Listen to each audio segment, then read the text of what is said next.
Hi everyone, my name is Chen Bingjie. I am a student in computer science department. So today I'd like to give a talk about the pattern detecting man-in-the-middle attack. So here we start. So what is man-in-the-middle attack? It's actually a general term for when a perpetrator positions himself in a conversation between a user and an app. So those attackers either to eavesdrop or to impersonate one of the parties. Their goal is to steal personal information such as login credentials, account credentials, and even credit card numbers. So let's look at graph A here. We get to see that it's a normal conversation between you and the server.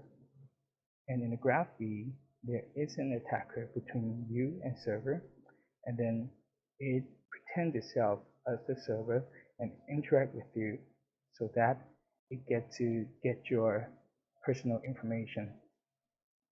So let's give a concrete example about what a man-in-the-middle attack is. So it's a project that was done by me and my friend a year ago. So this is attacker's interface. So when we launch the attack,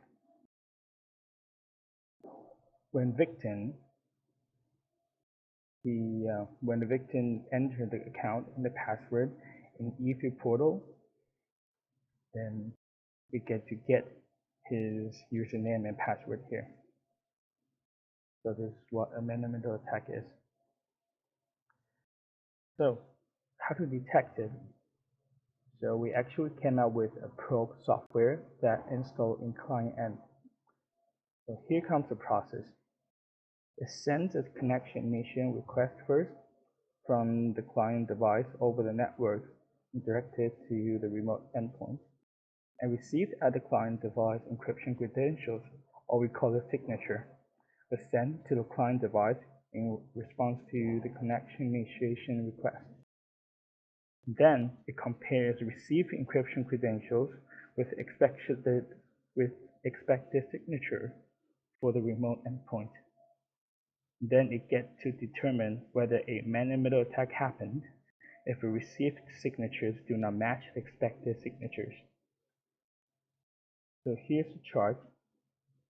So when a device is installed with our probe software, when it talks to the server here through the proxy server, we get to store the full signature for app into a database, and then our software gets to use the database to compare whether the credential matches.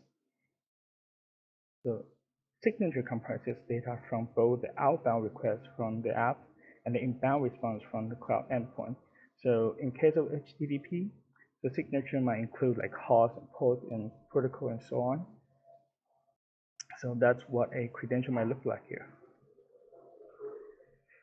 So this is exactly the same chart that I show you.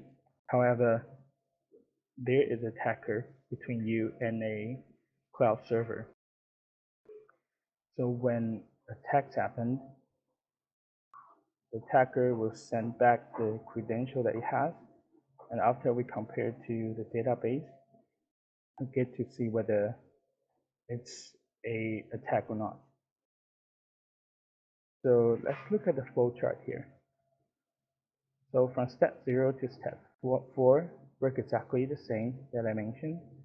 So we should focus on here how we perform man-in-the-middle attack detection check.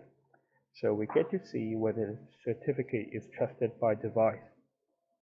And if no, then we know that no middleman attack is present.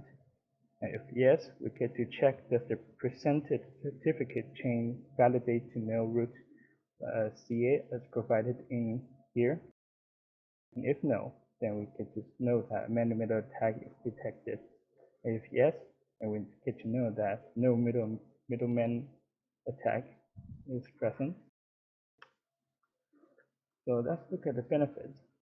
So this software is simple to implement. You simply just download it. And it's a fair size software. and no further process is needed comparing to normal software.